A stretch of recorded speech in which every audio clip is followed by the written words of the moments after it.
So we spend a lot of time having discussions about how to harden your network and make better network security. But the fact of the matter is that there are some very basic password related changes and improvements that people can make, whether it's an end user in a home or an end user even in a business. We're just going to highlight 5 things that you can do just to improve your passwords.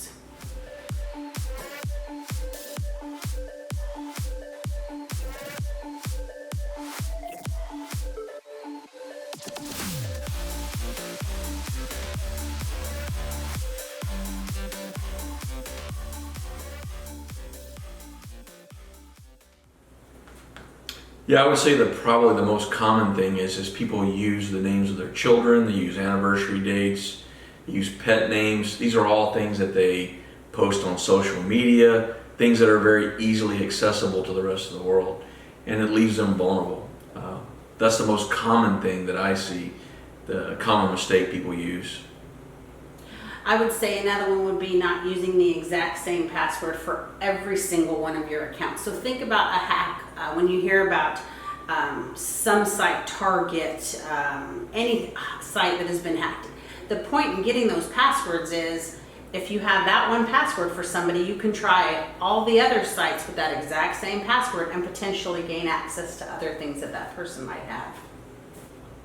Yeah, I agree. I think the other thing that's most common is people don't really use a lot of complexity. They don't use symbols or characters.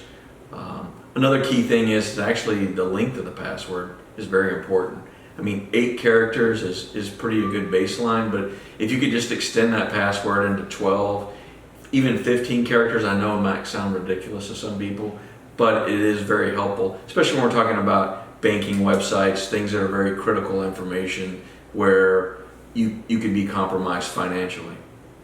But going back a little bit to the making passwords more complex, one of the things that I think is helpful is if you have certain letters, numbers, you can substitute, for example, the $sign for an S or the number 3 for the letter E. Those kinds of things help keep your password in your memory, but still allowing you to make the password more complex. Absolutely. Using some type of character that's never used, like the pipe command, that's also something that's very unusual for people.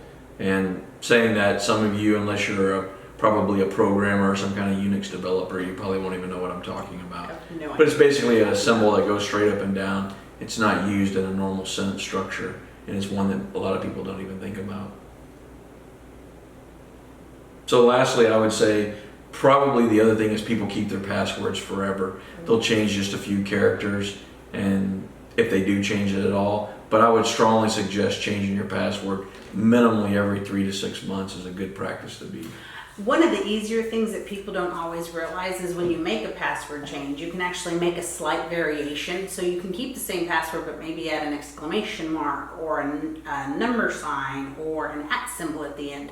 So you still get the same gist of having a very similar password, but it allows you to make the password a little more complex. So hopefully this will allow people a little bit of insight into ways that you can make harden your passwords a little bit and make it a little more difficult for people to gain access. Thanks so much. Thank you guys.